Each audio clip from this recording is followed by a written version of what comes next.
त्या रात्री ऑफिसमधील प्रमोशन आणि निरोप समारंभाच्या पार्टीमुळे मला निघायला उशीर झाला होता. घड्याळात 9:30 वाजले होते आणि डिसेंबरची ती कडाक्याची थंडी अंगाला झोंबत होती. रस्ते एकदम सामसूम झाले होते. मी कानाला मफलर घट्ट गुंडाळला, डिक्कीतून जॅकेट काढून अंगात चढवले आणि हातमोजे घातले. थंडीपासून स्वतःचा पूर्ण बचाव केल्याची खात्री करून घेतल्यावर मी बाईकला किक मारली. माझे घर तिथून साधारण 18 किलोमीटर लांब होते. रोज माझ्यासोबत मनीष असायचा, त्यामुळे गप्पा मारत अर्ध्या तासाचा प्रवास कसा संपायचा ते कळायचेही नाही. पण त्या दिवशी त्याला बरं नसल्याने तो लवकर निघून गेला होता. मी 15 दिवसापूर्वीच या भागात बदली होऊन आलो होतो आणि मनीषच्या घराशेजारीच भाड्याने राहत होतो. सोबतीला कोणी नसल्याने तो रस्ता त्या रात्री अधिकच लांब वाटत होता. थोड्याच वेळात मला रस्त्याच्या कडेला प्रगतीनगर 7 किलोमीटर असा एक बोर्ड दिसला. तो एक शॉर्टकट होता. इथून लवकर गेलो तर लवकर पोहोचू असा विचार करून मी गाडी त्या रस्त्याला वळवली. विचार केला की उद्या मनीषलाही या रस्त्याबद्दल सांगावे. थोड्या अंतरावर गेल्यावर मला अचानक रस्त्याच्या बाजूला एक प्रचंड मोठा आणि रोषणाईने झगमगणारा मॉल दिसला. तिथे बऱ्यापैकी गर्दीही दिसत होती. तो मॉल पाहून मला आईने 2-3 वेळा पाय पुसण्या आणायला सांगितल्याची आठवण झाली. कामाच्या व्यापात मी विसरून गेलो होतो, पण आज संधी होती. मी गाडी मॉलच्या पार्किंगमध्ये लावली आणि आईला फोन लावून तिला किती पायपुसण्या हव्या आहेत हे विचारले. आईला माझ्या उशिरापर्यंत फिरण्याचे नवल वाटले. तिने मला इतक्या रात्री थंडीत न भटकता घरी येण्यास सुचवले. पण मी मॉलमध्ये पोहोचलोच आहे तर काम उरकून घेतो असे तिला सांगितले. तिने मला जाड आणि मऊ पोताच्या 6 पायपुसण्या घेण्यास सांगितले. मॉलमध्ये गेल्यावर तिथल्या एका सेल्समनला मी पायपुसण्यांच्या विभागाबद्दल विचारले.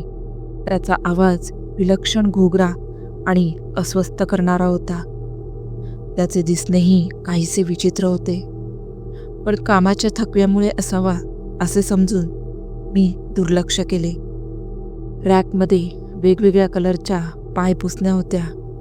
मी आईला व्हिडिओ कॉल करून रंग दाखवण्याचा प्रयत्न केला, पण काही केल्या व्हिडिओ कॉल लागत नव्हता. शेवटी प्रत्येक रंगाच्या 2 अशा 6 पायपुसण्या मी ट्रॉलीत टाकल्या. जवळच ब्लँकेट दिसली तेव्हा आईने ब्लँकेट घेण्याबद्दल केलेले भाष्य आठवले आणि मी 2 ब्लँकेट्सही उचलले. सगळे साहित्य ट्रॉलीत टाकत असताना माझे लक्ष तिथे उभ्या असलेल्या 2-3 माणसांकडे गेले. ते अत्यंत विचित्र आणि भेदक नजरेने माझ्याकडे रोखून पाहत होते.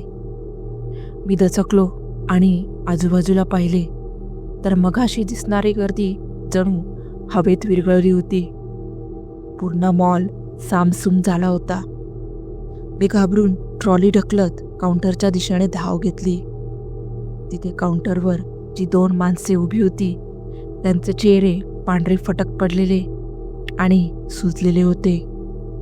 त्यांच्या डोळ्यात कोणतीही भावना नव्हती, फक्त एक अस्वस्थ करणारी, टक लावून पाहणारी नजर होती.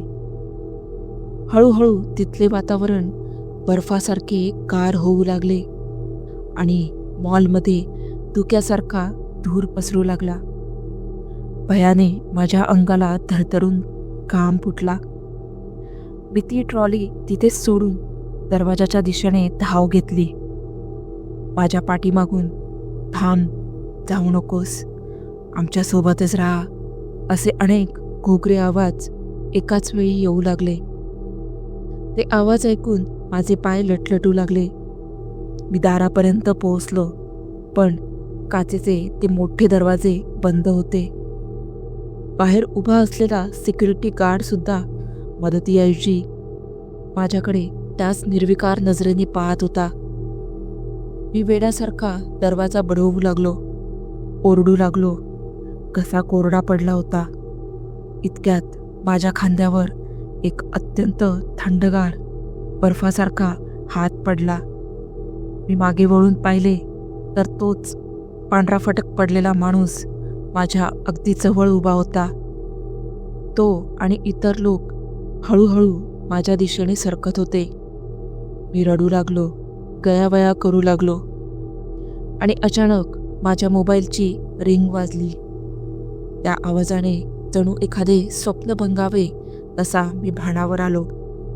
मी मॉलमध्ये नव्हतोच. मी माझ्या बाईकपासून काही अंतरावर एका निर्जन रस्त्यावर उभा होतो. तिथे कोणताही मॉल नव्हता, कोणीही लोक नव्हते. मी जीवाच्या आकांताने धावत बाईकजवळ गेलो, किक मारली आणि गाडी सुसाट पळवू लागलो. पण दहशत अजून संपली नव्हती. गाडी चालवत असताना मला अचानक जाणीव झाली की माझ्या मागच्या सीटवर कोणीतरी बसले आहे. गाडीचे वजन वाढले होते आणि मागून एक थंडगार हात माझ्या खांद्यावर आला.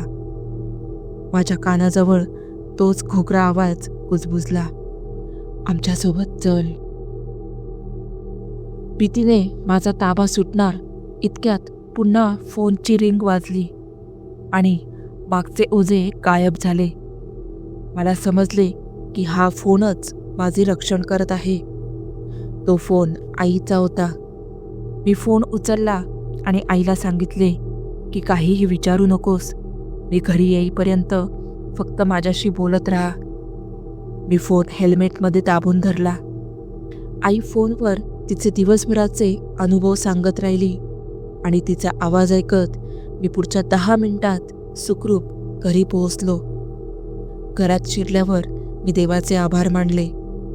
जेव्हा मी आईला हा प्रकार सांगितला तेव्हा तिचा चेहरा भीतीने पांढरा फटक पडला. तिने सांगितले की त्या रस्त्यावर एक मॉल बांधला जात होता.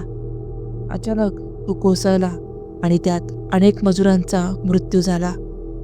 तेव्हापासून तो रस्ता शापित मानला जातो. त्या रात्री आईच्या त्या फोन कॉल्सनी मला वाचवले होते.